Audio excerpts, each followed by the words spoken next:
A jurisprudência é um tema que você tem que atentar mais, porque todos os concursos da magistratura são organizados pelo tribunal, né? O tribunal que faz o concurso. Se é o tribunal que faz o concurso, o tribunal pensa, olha, queremos juízes que respeitem a jurisprudência, o que a gente tem decidido aqui. Então, é importante que o juiz tenha uma noção dos aspectos principais a respeito da jurisprudência.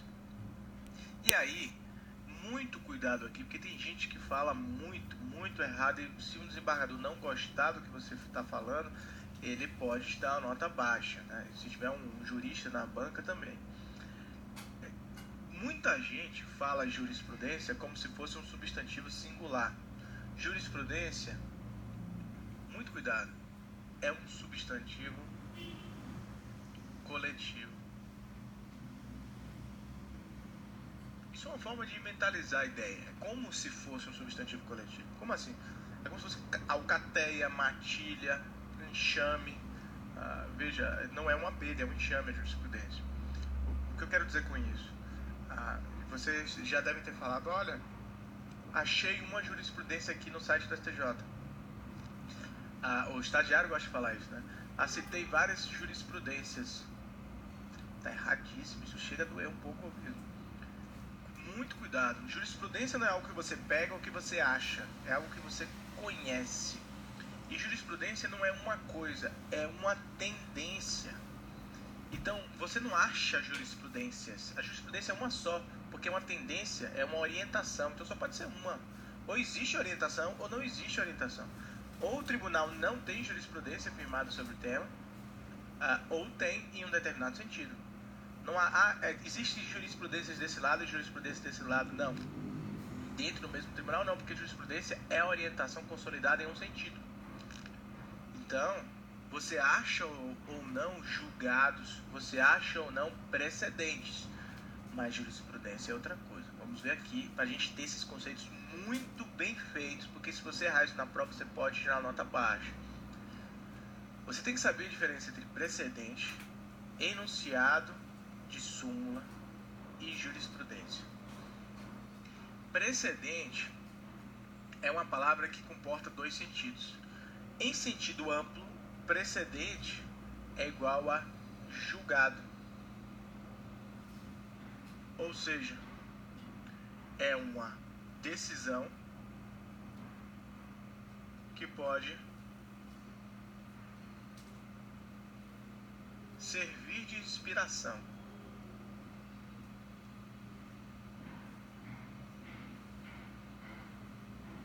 É, portanto, igual a um caso julgado.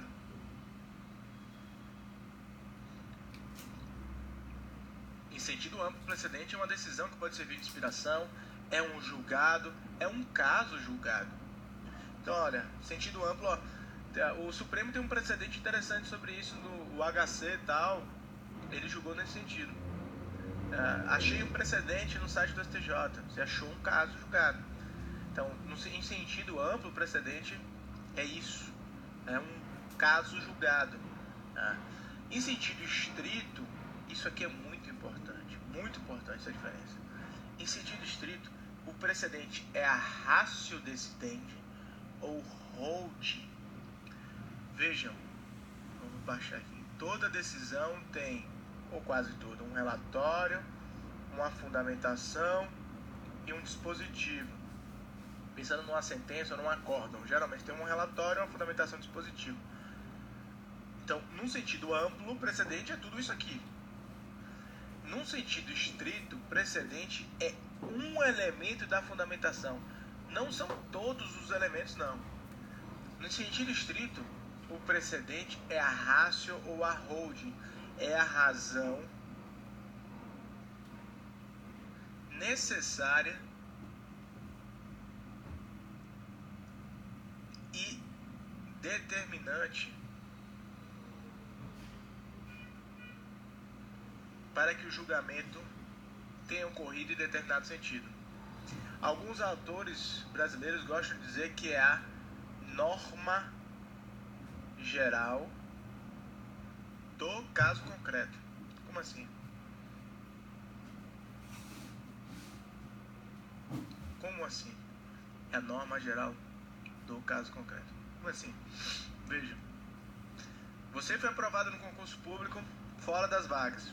Ou melhor, tinha, sei lá, 5 vagas e você foi aprovado em quarto lugar. Vamos pensar assim. 5 vagas e você foi aprovado em quarto lugar. Você está dentro das vagas. Nomearam 3. O concurso vai expirar. Você ajuiza uma ação para que você seja nomeado. E aí não tem uma norma que diga quem é que tem direito e quem não tem direito. Né? Isso os tribunais vão decidir.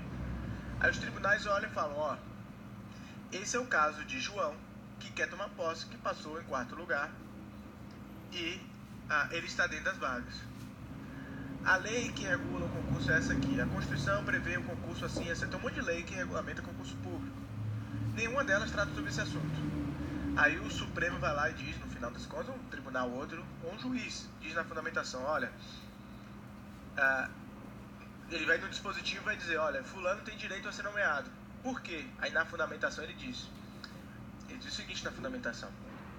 Quando a administração pública coloca um número de vagas X, ela se compromete a nomear esse número de vagas X por uma questão de boa-fé da administração, de boa administração, e pela expectativa gerada em quem faz parte do concurso público desse processo de seleção. Logo, quem é aprovado o número de vagas tem que ser nomeado.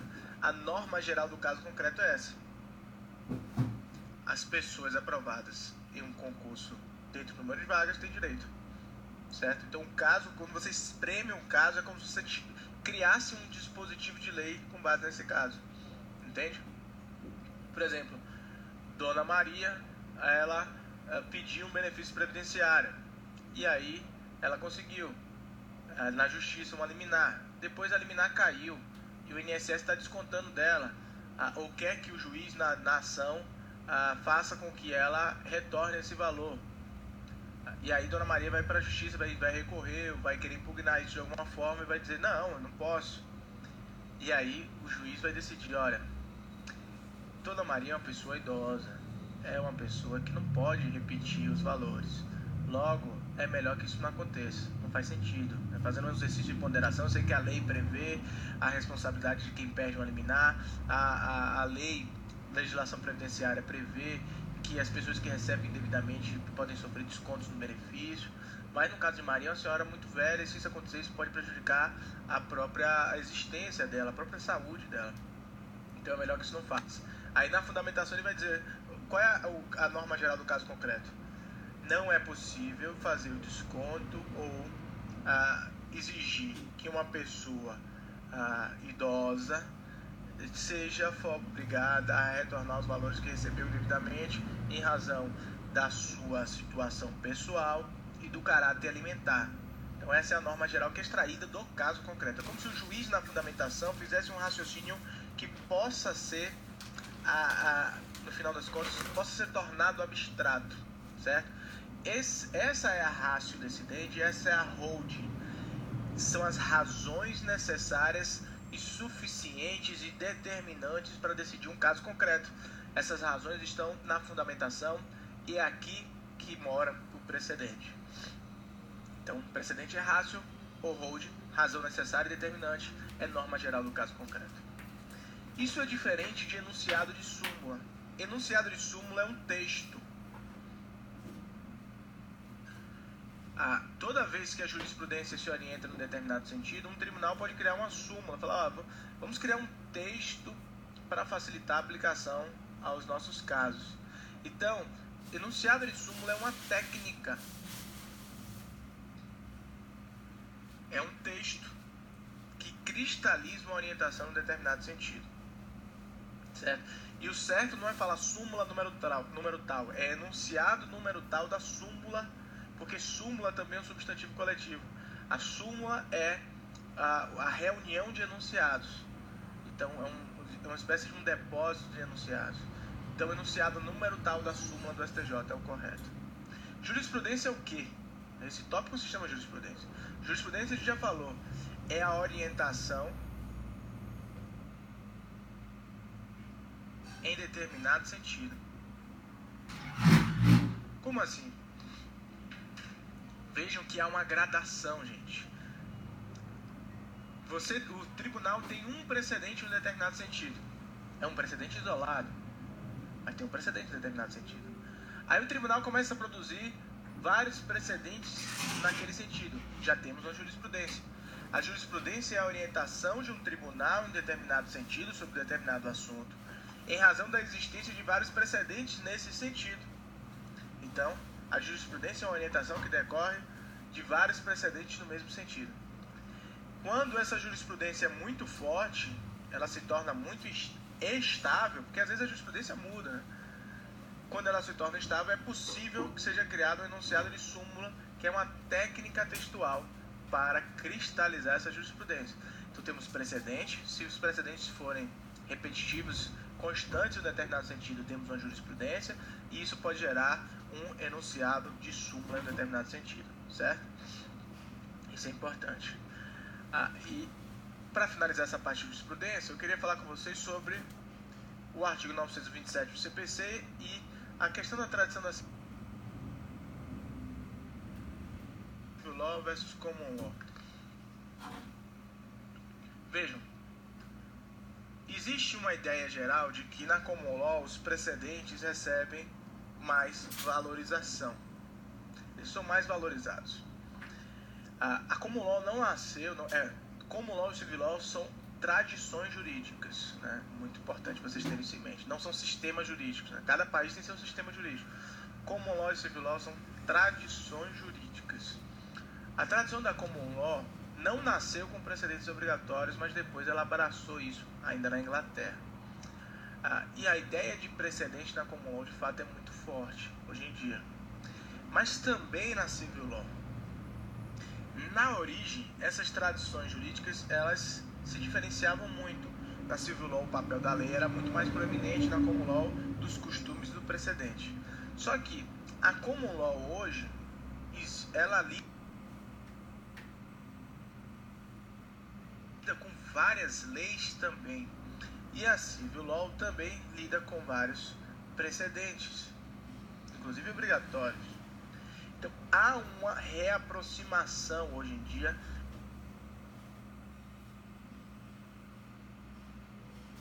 é difícil até dizer qual é a diferença entre essas duas tradições.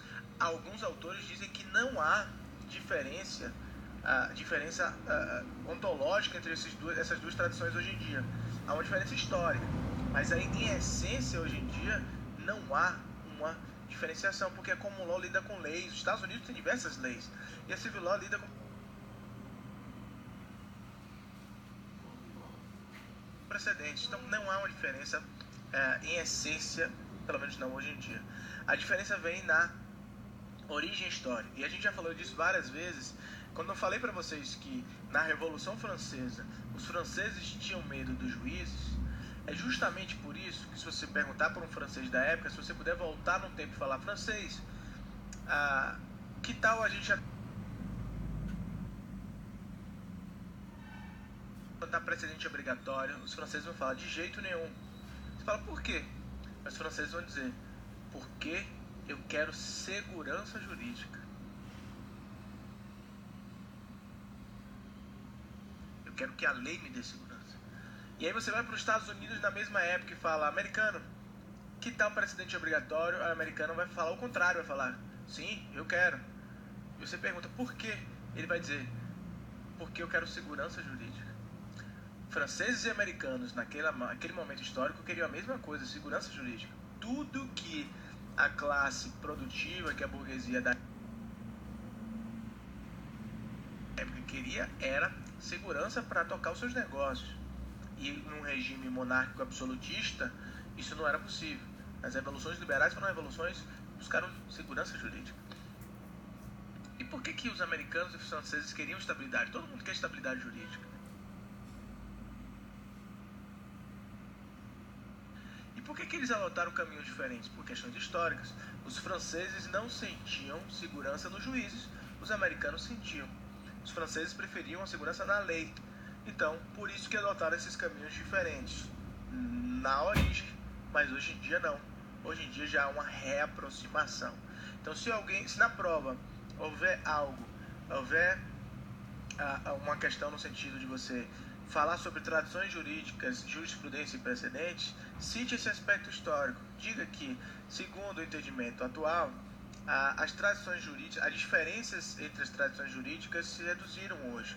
Isso porque a common law lida com leis em sentido estrito e a civil law lida com precedentes, inclusive precedentes obrigatórios, conforme o rol do artigo 927 do CPC. O CPC, no artigo 927, consagra um rol de precedentes obrigatórios. Então temos isso no nosso país também.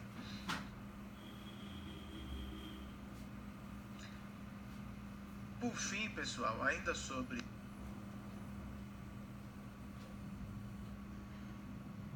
jurisprudência, precedentes, etc., nós temos aí as súmulas vinculantes que estão previstas no nosso programa. Vamos ser bastante rápidos aqui, porque vocês sabem que súmula vinculante vocês já estudaram na parte de direito constitucional, de processo civil. Vamos falar básico, o que é mais essencial para você colocar numa prova de humanística na parte de súmula vinculante. Primeiro, você tem que saber que súmula vinculante foi criada a partir da emenda constitucional número 45 de 2004, que é a reforma do judiciário. Eu gosto muito dessa emenda porque foi quando eu entrei na faculdade. Eu entrei na faculdade em 2004 e os manuais todos tinham lá, conforme emenda constitucional número 45. Isso foi um marco para mim, a reforma do judiciário. Então, a súmula vinculante foi uma previsão a partir da emenda 45 de 2004. Essa emenda acrescentou o artigo 103A na Constituição. E esse artigo 103A fala quase tudo que a gente precisa saber sobre súmula vinculante. Ele diz que o Supremo Tribunal Federal, então já temos aqui, quem pode criar súmula vinculante? O Supremo Tribunal Federal, de ofício ou por provocação, muito importante, mediante decisão de 2/3 dos seus membros, então tem que ser 2/3, após reiteradas decisões, tem que ter reiteradas, portanto, e sobre matéria constitucional, aprovar súmula que, a partir da sua publicação na imprensa oficial, terá efeito vinculante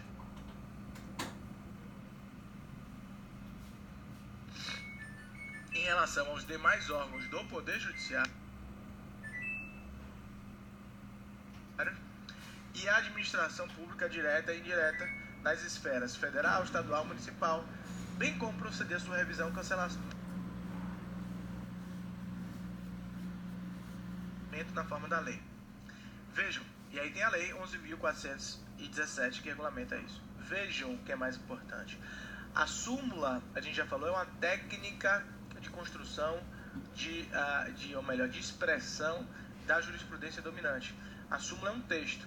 Então o Supremo Tribunal pode aprovar um texto com característica vinculante, como se fosse uma lei.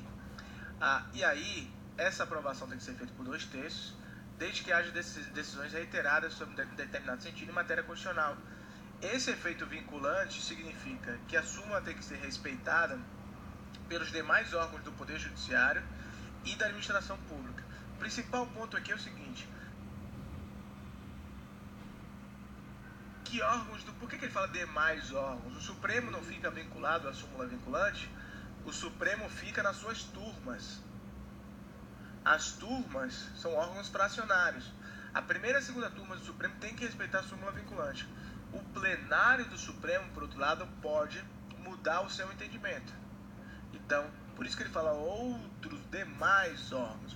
Até porque, se o Supremo só aprova a súmula por 2/3, isso significa que quem aprova é o plenário, né? O plenário é que vai aprovar uma súmula vinculante. O plenário vai aprovar uma súmula vinculante, o plenário pode mudar. Mas as turmas não podem mudar. As turmas têm que respeitar. Não só as turmas do Supremo, mas todos os demais órgãos do Poder Judiciário. Pergunta, isso também vincula o Poder Legislativo? A súmula vinculante não afeta a função legislativa. Mesmo a função legislativa do Poder Executivo, que se dá mediante a medida provisória, por exemplo. Então, a função legislativa não é afetada pela súmula vinculante. Não é afetada, porque isso geraria um engessamento da função legislativa, o que não tem sentido, seria muito arbitrário. Então, súmula vinculante vincula a administração pública e os demais órgãos do Poder Judiciário. O parágrafo 1º do artigo 103A prevê que a súmula tem um objetivo muito simples, que é a validade, a interpretação e a eficácia de normas determinadas acerca das quais haja controvérsia atual. Então tem que haver controvérsia atual entre órgãos judiciários ou entre esses e a administração pública que acarrete grave insegurança. Então a súmula deve recair sobre temas que gerem graves insegurança e relevante multiplicação de processos sobre questão idêntica. Muita gente critica as súmulas que existem hoje porque muitas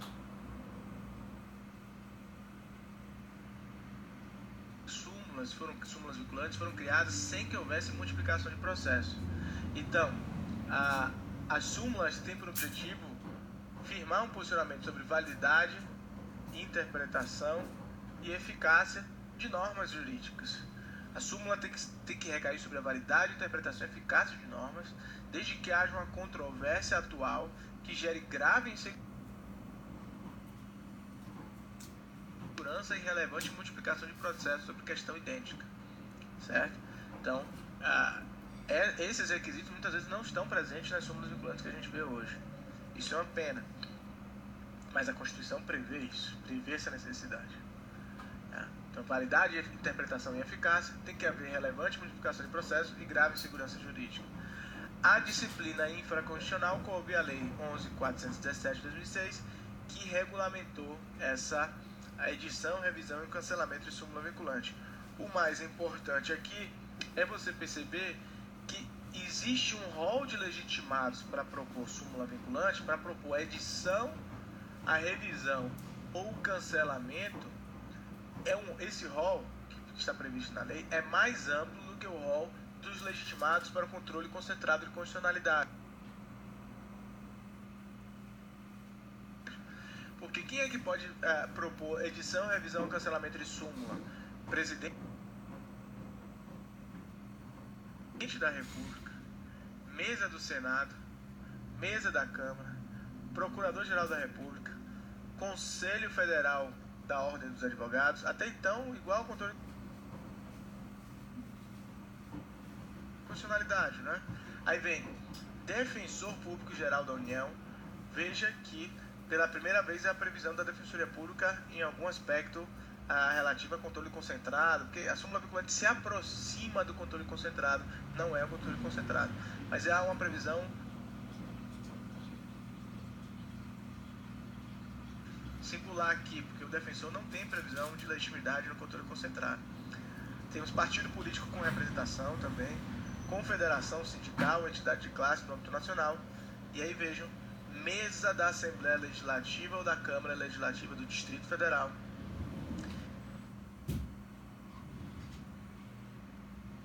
governador do Estado do Distrito Federal. Então temos algumas novidades aqui,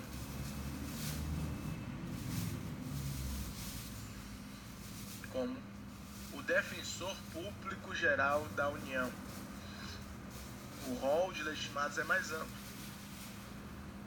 Além disso, também podem propor súmula vinculante, aqui também é uma novidade, os tribunais superiores, os tribunais de justiça ou do Distrito Federal, os tribunais regionais, os tribunais regionais do trabalho, os tribunais regionais eleitorais, os tribunais militares, os tribunais, quaisquer que sejam os tribunais, podem propor súmula vinculante, edição, revisão, cancelamento. E o município ficou de fora. O parágrafo 1º prevê, olha, o município poderá propor incidentalmente ao curso do processo em que seja parte a edição, a revisão, o cancelamento denunciado de súmula vinculante, o que não autoriza a suspensão do processo. Ou seja, muito cuidado, o município pode propor súmula vinculante? Pode, mas ele só vai fazer isso no processo em que ele seja parte, incidentalmente. Então, o município, os tribunais não são parte, já, salvo um mandado de segurança, que uma autoridade coatora, e ainda mais esse conceito de parte de mandado de segurança é bastante questionável. Os tribunais podem mandar um ofício para o presidente do Supremo para aprovar uma súmula vinculante. O Procurador-Geral da República pode fazer a mesma coisa. Governador, partidos políticos, etc. Mesa da Câmara, do Senado, etc. O município só pode, Defensor Público Geral da União também, o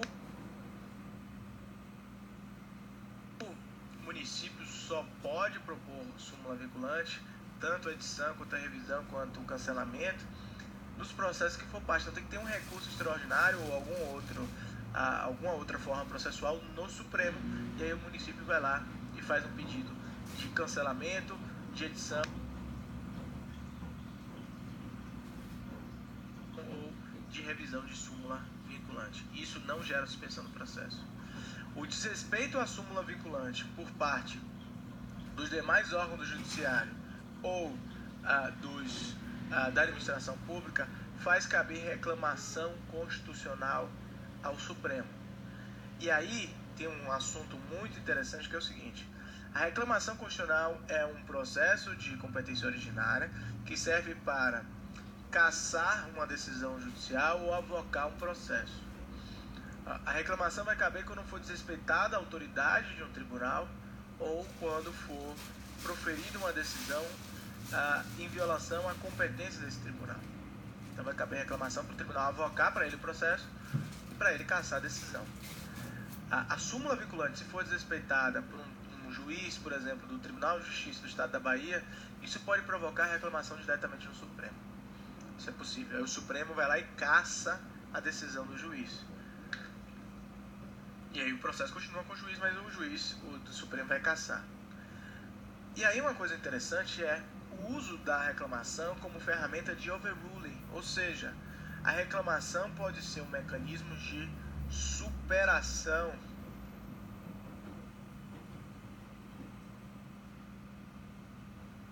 Isso é muito importante, da jurisprudência.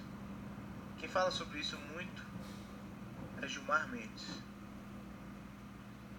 Várias vezes o Supremo recebeu alguma reclamação, porque ele já tinha orientação em controle concentrado, ou até por uma questão de súmula vinculante, e isso foi parar lá no Supremo. Às vezes o Supremo recebe uma reclamação e pensa: opa, realmente foi desrespeitado o texto da súmula na sua literalidade, contudo, a gente tem que melhorar isso aqui. Por exemplo, a súmula que trata do nepotismo é uma súmula bastante intensa, né? Muita gente se questiona, se, por exemplo, se eu sou casado com uma advogada da União, ela pode assumir uma função gratificada? Eu sou procurador da República dentro do Ministério Público Federal. Ela pode assumir? O enunciado da súmula do nepotismo parece, vou ver se eu consigo baixar ele aqui, parece dispor que não. Isso é uma coisa curiosa. Vou ver se eu pego aqui para mostrar para vocês. Parece dispor que não. É a súmula 13, né? Vou ver se eu leio aqui. Súmula 13, olha. A nomeação de cônjuge, companheiro ou parente em linha reta, colateral por afinidade, até o terceiro grau, inclusive, da autoridade nomeante ou de servidor da mesma pessoa jurídica, então viola a Constituição. Então veja, eu já sou um servidor, sou um agente público, eu sou membro do Ministério Público Federal. E aí vamos supor que minha esposa seja advogada da União. Aí a súmula está dizendo: nomeação de cônjuge investido em cargo de direção, chefia ou assessoramento, viola a Constituição, se for da mesma pessoa jurídica. A advogada da União, eu Ministério Público Federal. No final das contas, a pessoa jurídica é a União. Isso viola a súmula. Veja que há uma literalidade aí da súmula que se violaria em tese. Só que é um absurdo o fato de eu ser procurador da República impedir que uma esposa, se eu tivesse uma esposa advogada da União, que ela fosse exercer sua função gratificada. Inclusive, isso acontece a rodo aí, e ninguém tá nem aí para isso. Por quê? Porque as pessoas sabem que isso não é razoável, essa interpretação não é razoável. Isso não foi parar no Supremo ainda. O Supremo tem que decidir quais são os contornos desse assunto. Aí vai que alguém apresenta uma reclamação contra a nomeação dessa pessoa. Vai parar no Supremo. O Supremo pode, na reclamação, falar: opa, peraí, Não foi ele que nomeou, ele não tem uma relação direta, os órgãos são autônomos. Não é o caso aqui não. Aí o Supremo, ele faz da reclamação um mecanismo de esclarecimento ou de superação da jurisprudência. O Supremo pode, na reclamação, cancelar a súmula vinculante, pode, na reclamação, revisar a súmula vinculante, ou pode, na reclamação, explicar melhor qual é o alcance da súmula vinculante. A reclamação, portanto, pode servir como uma ferramenta de embargo de declaração. E aí isso nos leva ao nosso último ponto aqui sobre esse ponto sobre súmula vinculante. Como deve ser o texto da súmula? Esse é um embate que existe entre Fred Didier e Lênio Streck. Didier diz o seguinte: olha, a súmula tem que ser redigida em termos precisos. O tribunal, quando vai editar uma súmula, seja vinculante ou não, ele tem que pensar, olha, é melhor utilizar termos precisos para que não gere dúvida. Por exemplo, esse caso aqui foi um termo bastante amplo, a textualidade foi muito ampla e acabou abrangendo situações que, se levadas na literalidade, geram uma situação absurda, levam a um absurdo. Veja, o texto é bem claro, inclusive, mas é muito amplo, então dá margem a interpretações ruins. A súmula não pode ter um texto muito aberto, porque vai fazer com que haja muitas reclamações do Supremo e que o Supremo tenha que o tempo todo ficar reinterpretando uma decisão de um juiz, que no final das contas esse não é um caminho natural, essa reinterpretação per salvo, não, ou de um ato da administração. Não, no final das contas existe toda uma ordem recursal ali. Então a súmula tem que ter um texto preciso, porque não deve haver dúvidas sobre a violação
da orientação do Supremo Tribunal Federal ou do outro tribunal, se for uma súmula comum. Claro que só a súmula vinculante vai proporcionar a reclamação. Então, o texto tem que ser preciso para que não haja dúvidas de que a orientação do Supremo foi violada. Fred Didier diz isso. Isso me parece óbvio, porque se a súmula não tiver um texto preciso, claro, se a súmula não for clara, se o seu texto não for claro, vai gerar dúvidas, vai gerar, no final das contas, uma reinterpretação excessiva, uma judicialização excessiva em torno do significado da súmula. Isso vai subverter a sua função, que é de facilitar a aplicação do direito e a orientação das pessoas. Lênio Streck faz uma provocação a Fred Didier. Lênio Streck fala: não, essa ideia de Fred é uma ideia positivista. Essa ideia de que o texto tem que ser claro, a lei é clara, é uma pretensão positivista de totalitarismo legislativo, de que o texto tem que não dar margem a dúvidas. E não, o texto da súmula também é objeto de interpretação. Veja, o Lênio Streck tem razão quando diz que o texto tem que ser objeto de interpretação. Só que criticar essa ideia de que as súmulas têm que ser redigidas de forma de fácil apreensão é querer que as coisas sejam complicadas de maneira desnecessária. Na minha opinião pessoal, Lênio Streck fez essa crítica apenas para causar, para gerar um rebuliço, para provocar, porque não tem a mínima razoabilidade em entender que os tribunais têm que ser livres para criar súmulas, mesmo que o texto não seja tão conciso e direto assim. Não faz sentido nenhum. A lei pode ser menos precisa, porque a lei pode ter um conteúdo principiológico, e além disso, lei é uma coisa. A lei permite todo um sistema jurídico interpretar e aplicar ela. A súmula já é o produto de uma interpretação e aplicação do direito pelos tribunais. Se a súmula tiver a mesma imprecisão que as leis, nós teremos um loop infinito aí de algo preciso, que é a lei, chegou no tribunal, o tribunal de tanto decidiu sentido criou uma súmula que também é imprecisa, ou seja, não vai dar segurança, não vai dar a concretude que a gente precisa. Isso é óbvio, isso minha avó sabe, mas às vezes a doutrina só quer causar. Essa é a minha opinião pessoal, particularmente penso isso. Ok? Vamos terminar aqui esse bloco e continuaremos depois no bloco seguinte com a eficácia da lei no tempo. Até daqui a pouquinho.